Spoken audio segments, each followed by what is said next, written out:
Peace and blessings, family. This is Ubria, and I am here to do a reading. Before I get started, I just want to say I think this is going to be the kind of reading where you have to kind of read between the lines, because it's for a certain group of people who have been chosen to hear this message.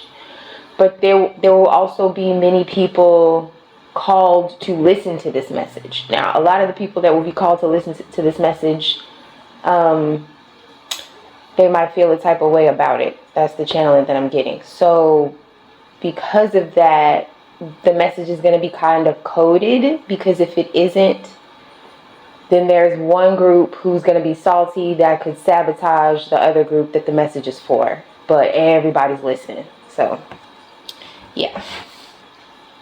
Okay.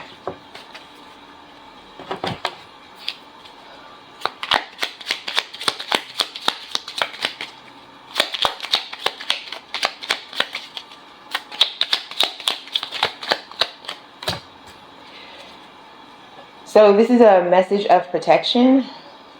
There's some sort of secret. This could be a secret family. This could be some secret money. And I feel like someone is watching a situation or a person, place, or thing. They're observing it. They're in charge of it. This could be a manager or a landlord, a supervisor, a busybody. And they have something valuable. They have something, but it's like whatever they have is all they have. And that could be what this person is trying to hide. So this could be somebody who could appear to look like they're doing very well, but whatever you see on their body, like that's all they have, right? So if they are wearing a bunch of jewelry, that's all the jewelry they have. You see what I'm saying? It's kind of like that. It's like what you see is what you get with someone, but it seems like you're getting more. Yeah, I'll put it that way. Okay, so I feel like there's someone who senses this, or someone senses that something is off. This could also be money, because I keep saying cents, right? So this could be dollars and cents, but also someone senses something. Because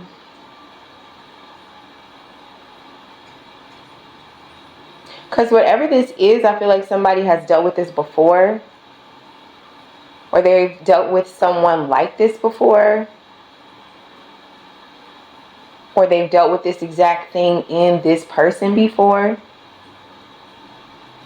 Whatever it is, I feel like something feels real familiar and someone really doesn't like it. But whatever the situation is that feels real familiar, this person has already been delivered from this situation. So how can I explain? It's like,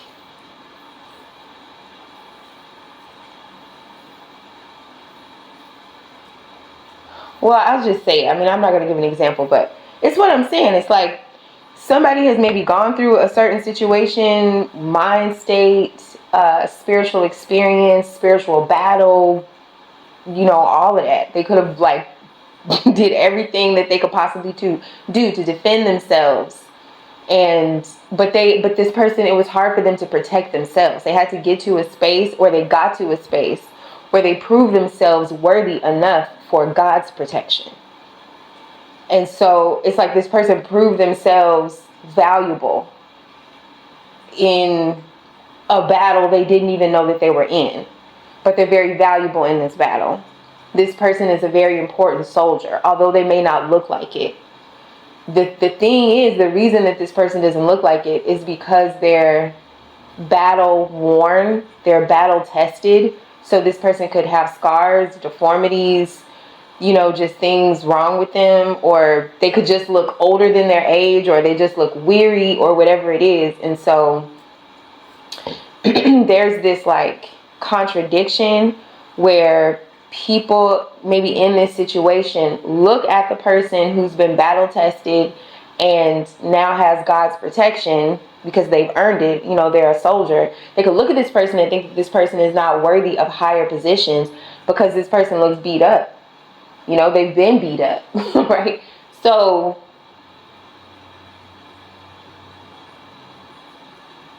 the thing is, people might gravitate towards a more shiny, you know, appearance. Like earlier I was saying, there's somebody who like all they have is what they have. All they are is what they have on their body.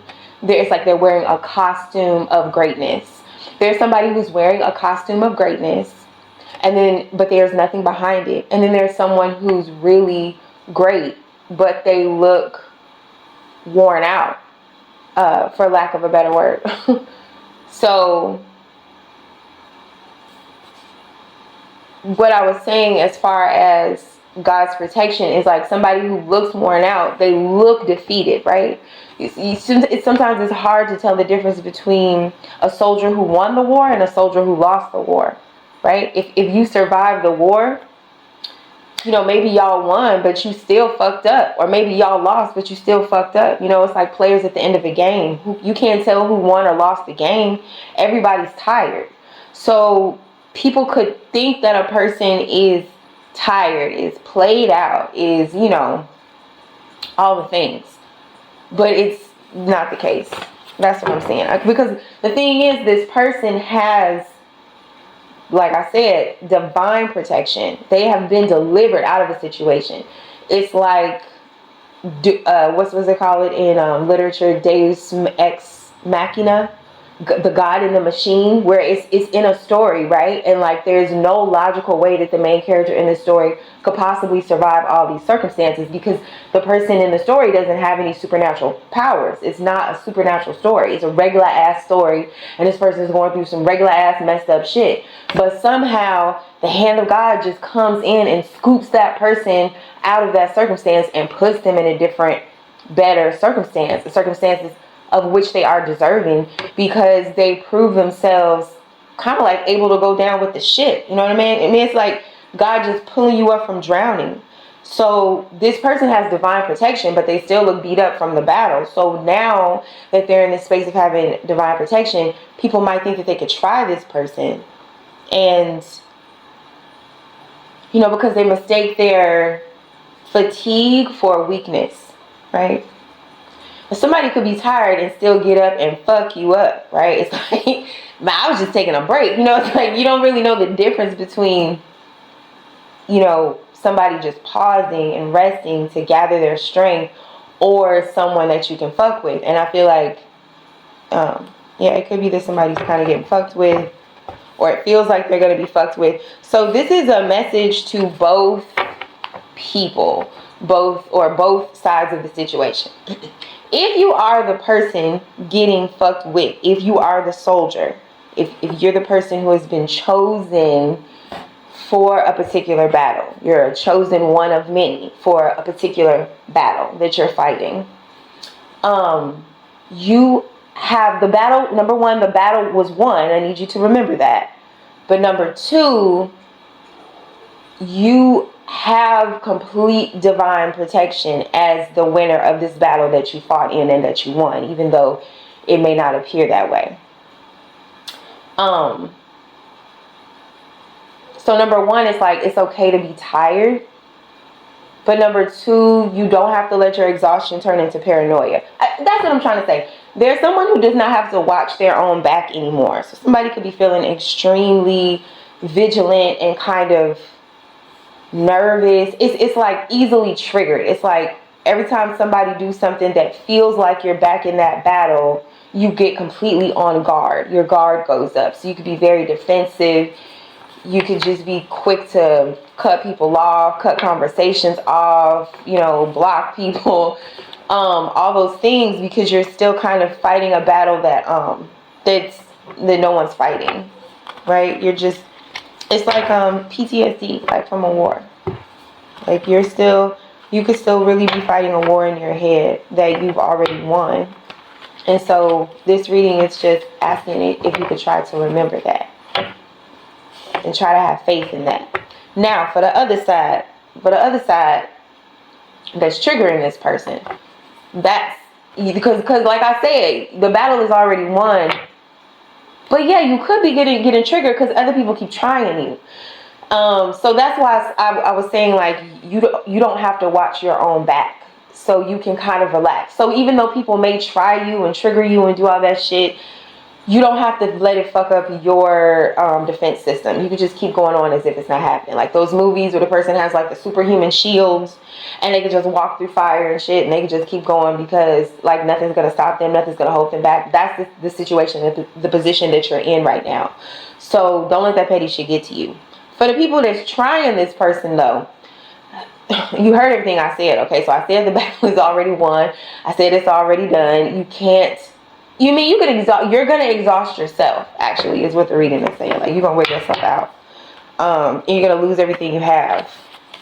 And if you're not yet this person that all they have is what's on their body, if you keep fucking with this person that cannot lose, that is where you're gonna end up. It's a trap, and it's like you're gonna see it too late.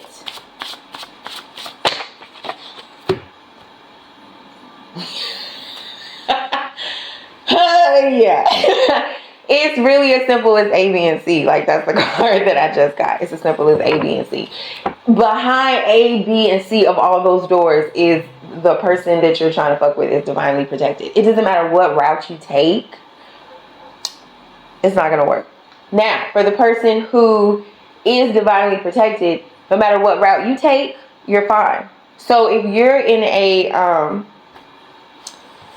situation where you feel like you have to choose between a bunch of things,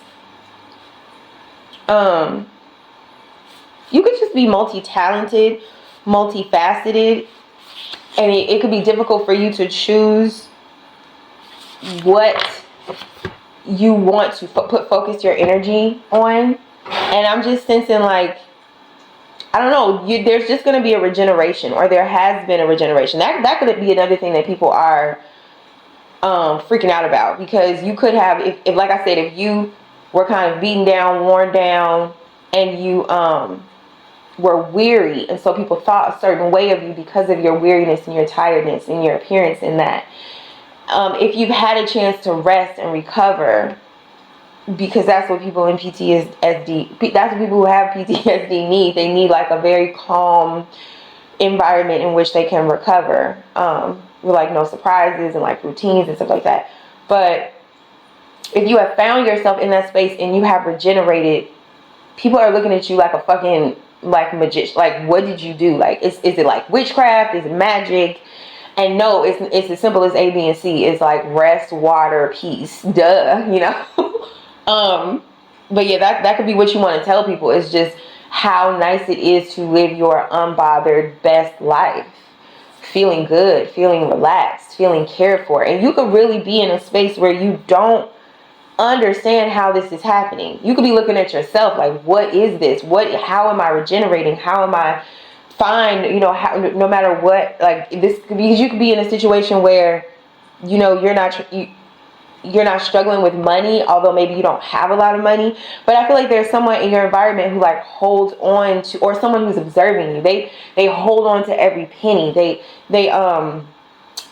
But see, that's the thing. That's the other side, right? Remember I said to the other side, I'm telling you, I see it in these cards. If you keep fucking with this person, it's going to cost you. This person comes at a price now. This person, it's like a spiritual bounty on this person's head in the spirit, where every time you come for them, you have to pay them for their energy, for thinking about this person, for obsessing over this person, for plotting on this person. You're going to pay or you are already paying a spiritual price, and it's literally costing you money out of your actual pockets to do this. And I think you're trying to hide it. That's just what I see. But maybe you're not making the correlation between the two, right? That fucking with this person is costing you money. Yeah. Yeah, but maybe you are starting to see it. Maybe you are starting to get a little, you know, frightened, or just wonder like, is that what's going on? I don't know. There was something else I wanted to say. Oh, if you are the person who, has been chosen for this particular battle, and you won the battle, and you were tired and you were weary, and now you feel like time is reversing, you're not wrong. You are getting younger. You are regenerating. And so you are going to have time to do all the things that you're interested in. So if you find yourself in a space of feeling frenzied, like you don't know which thing to focus on because you're getting older and time is running out, you can just do what you feel like doing when you feel like doing it. It really is that simple.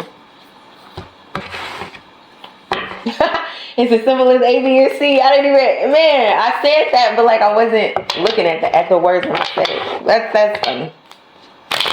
Anyway.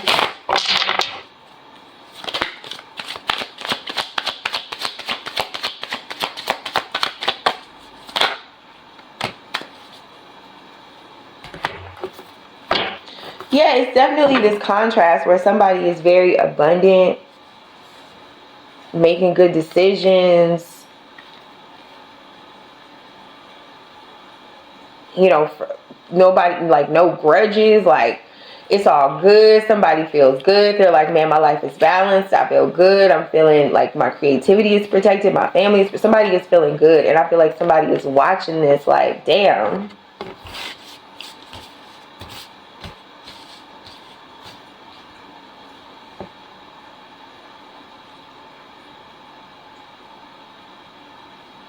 I also feel like somebody is stuck in some sort of, and this is nothing major, but I feel like this could just happen on a daily basis, where I feel like somebody really thinks about the past a lot more than people would think that they did, or a lot more than it appears. Someone kind of daydreams about the past a lot. They have a lot of regrets. They just kind of like slip into this reverie, like, I feel like somebody had to go through maybe some sort of public humiliation, or someone could have looked like a clown. I feel like somebody regrets that. Somebody regrets being seen that way. But I feel like this helps someone discover who they truly are. Somebody like discovered the truth about themselves, about their true identity. And this is something that they really needed to figure out.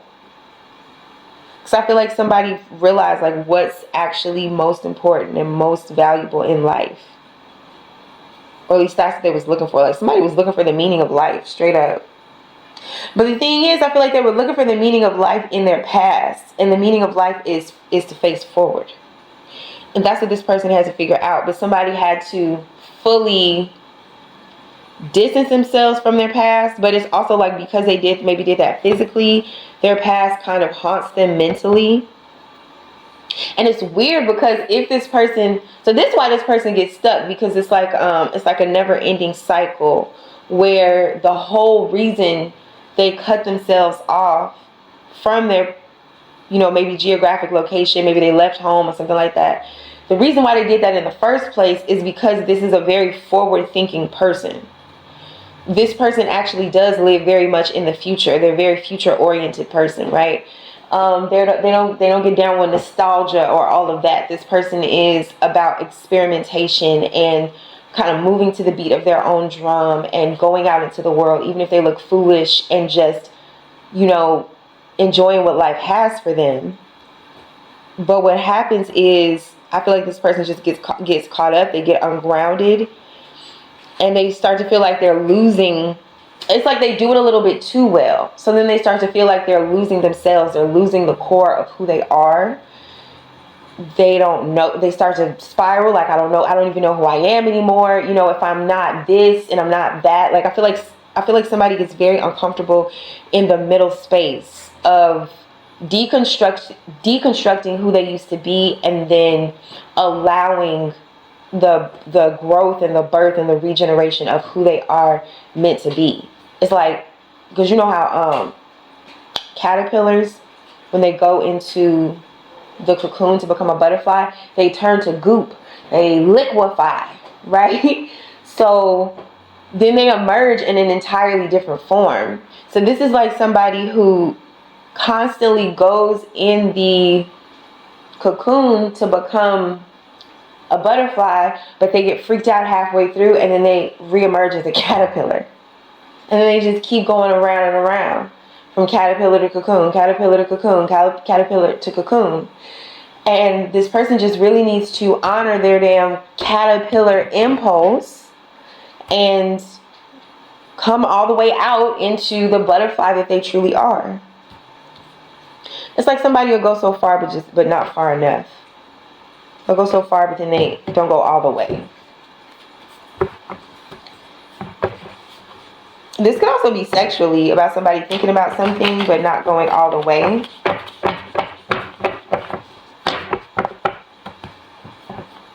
Yeah, this could be like a secret crush.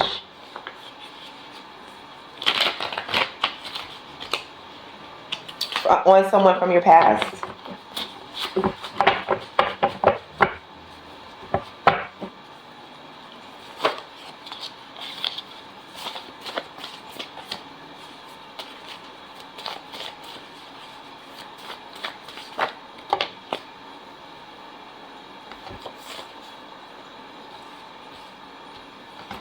Yeah, I feel like somebody feels, so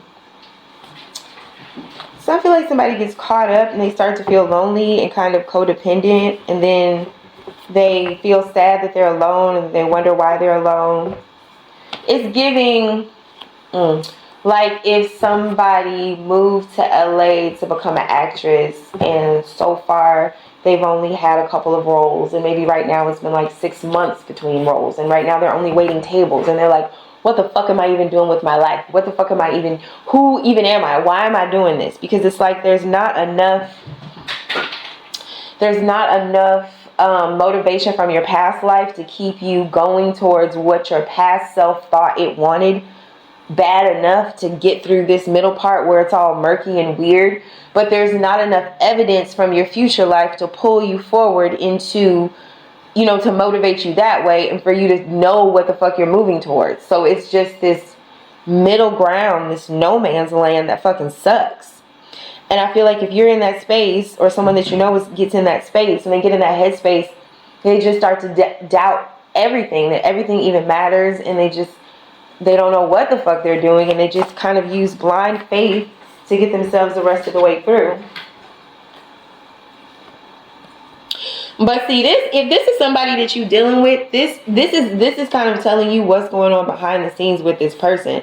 Oh, because that's the part that I didn't say. Is okay, so if this is an ex or somebody who reaches out to you in cycles, the reason why is because I feel like normally this person feels like they can do whatever it is that they're trying to do, or whoever it is that they're trying to become, they feel like they can do it on their own. They don't actually, they're not really attached, right? They're not really attached to people, places, and things right now, because this person's whole personality, energy, everything is in flux. So you could have met this person when they were in flux, or this person could have met you when you were in flux. But the thing is, this person gets so deep into their middle ground of like, I don't know what the fuck I am, I don't know who I am, I don't know what I'm doing, that's when they reach out for people that can help them orient themselves and figure out who they are and where they're going and what they're doing. So this person kind of needs other people to ground them and orient them into being like a human being, and not just like a ball of light or darkness that is hurtling towards its next destination. You know, like this person really doesn't know who or what they are, and people around them have to help them. So I feel like this person can like get in phases of extreme codependency where suddenly they just like lock essences with another person, and they're like, you're my purpose now, you know, this relationship is my purpose now, this is who I am now. And when that's applied to like artistic endeavors, and humanitarian efforts, because this energy is Aquarian, right? This is moon in Aquarius. When that energy, that Aquarian energy, is applied to helping a lot of people, it is awesome. But when it's focused on singular relationships, it can feel like consuming, overwhelming. It can feel obsessive. That's what I'm trying to say. It's like a very obsessive energy that if applied outward, it would have enough energy to sustain the obsession of helping as many people as possible. But turned inward in intimate situations, this shit it get creepy as hell. And I feel like that's when this person kind of seeks relationships, but they don't seek to go out and like help a bunch of people. They seek a single relationship. And anyway, then this person, after being in that relationship, they again slip into complacency, and then again they start to want to hurtle towards the next version of themselves. And so then that's when this person checks out. And because it's like, were they ever really invested? No, they were just trying to ground themselves and figure out who they are. Now that they know that, or now that they have a sense of that, and they feel safe again, once they feel safe to kind of like mentally abandon the situation that they're in, because then they can go like just go back into themselves. And I feel like this is I mean, the card that is clarifying this, it says this is a battle is the Lord's kind of situation, so there's nothing you can do about it. So this situation is like, if that's how this person is, you know, they just get lost, they don't know who they are, they're trying to figure it out, figure out the next version of themselves.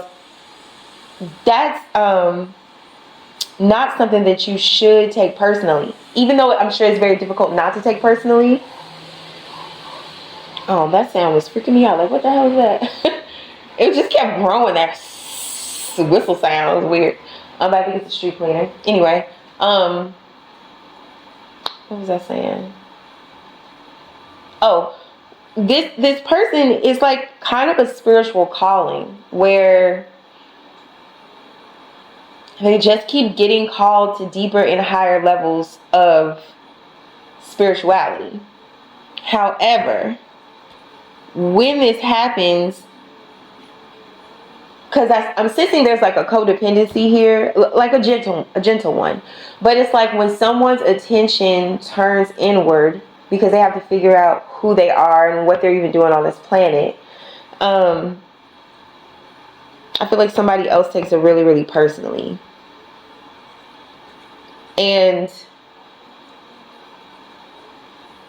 I'm getting the answer to that, if that's the case, is to deeply focus on your own self. And I know that sounds cliche, but I'm just sensing that like there's a certain wisdom to this cycle. If you feel like you're in a cycle with somebody, in a loop with somebody, and just keeps going around the same way, or they keep going around in the same way, there is a wisdom to this cycle. And it is it's something about like turning gears, but also the way I said it, it sounded like turning years. So I'm hearing both of those. It's something about there's certain gears that are turning, there are certain cycles that are happening, but because you're in the beginning of the cycle, you can't see how far the cycle goes, but it is a gear. But these gears will turn as the years turn. So there's, sorry, the cat is just skipping out. I don't know what she's doing. The gears will turn as the years turn. So you just have to allow something to take its own time, allow something to develop its own rhythm, because it will. And so this could go back to the whole beginning of the reading with the faith piece, which you feeling like, okay, so this could be you in a relationship, right? And you feel like, not this shit again. Not this shit again. I'm not about to deal with this shit again. But I'm just sensing that this shit is not that shit. The battle is already won with that shit. Okay? This shit, what's happening here, is some sort of new cycle that is starting. And because you have PTSD, it could be very triggering because some parts of this new cycle feel a little too familiar and a little too close to the old cycle. But that battle was won, that war is over, that situation is done, it cannot resurrect. You've been delivered from that. You've been chosen to be delivered from that. Okay? You were one of a few chosen to be delivered from that. You understand what I'm saying? Right? So, you ain't got to worry about that. So this is very much a faith walk. You could feel like, I don't know where this is going, man. I don't know where this is going. But, and, keep going. Yeah.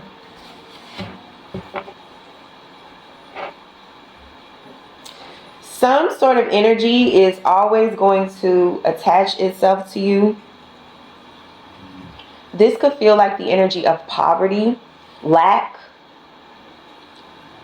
stinginess, instability,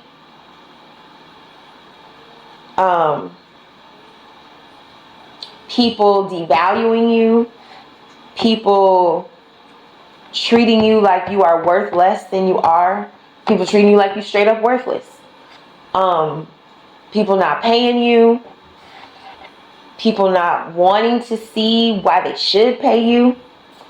You could just really be dealing with that type of energy.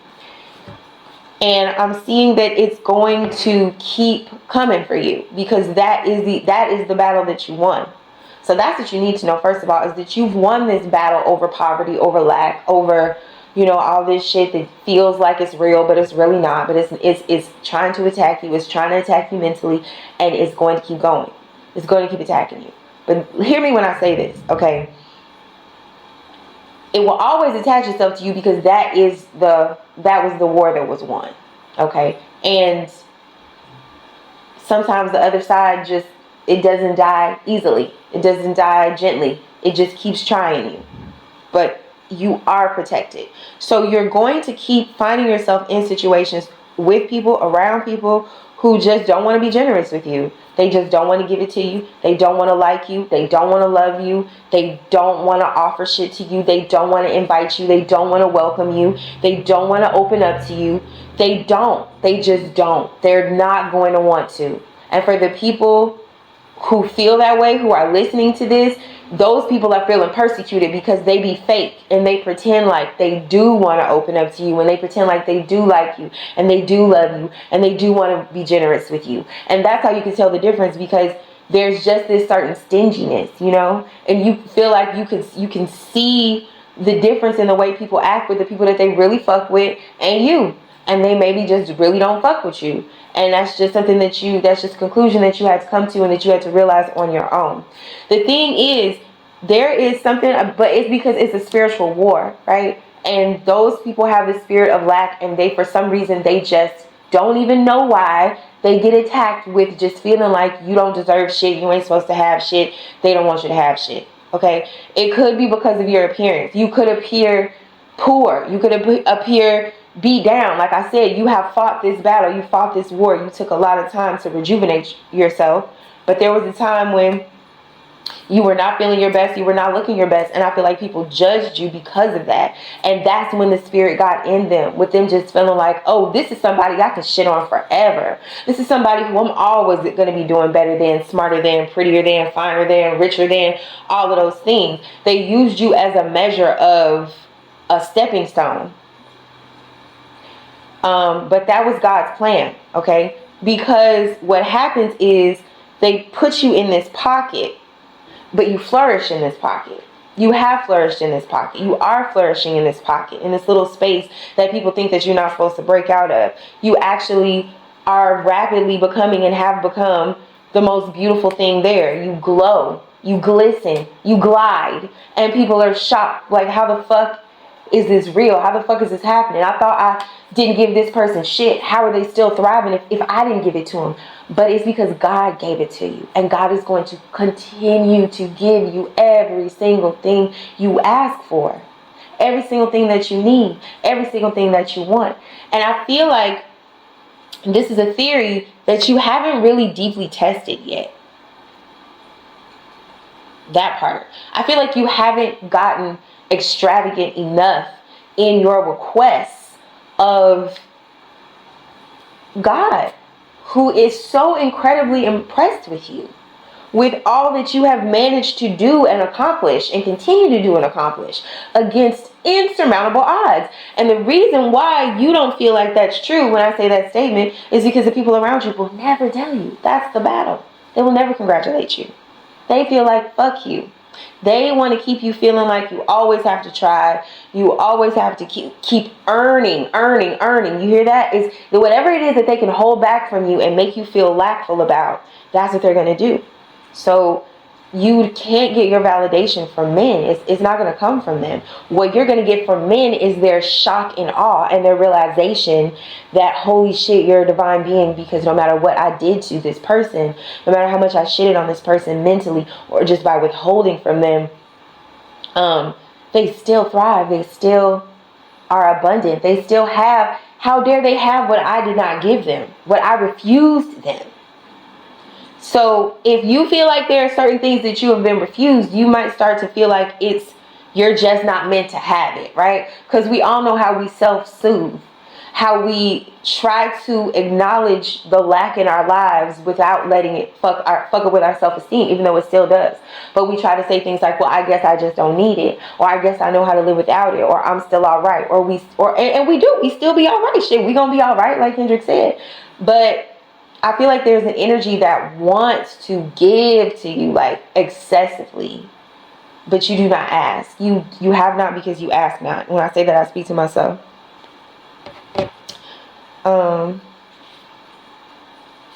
Yeah, whatever it is that you want or need, it's not gonna come from people.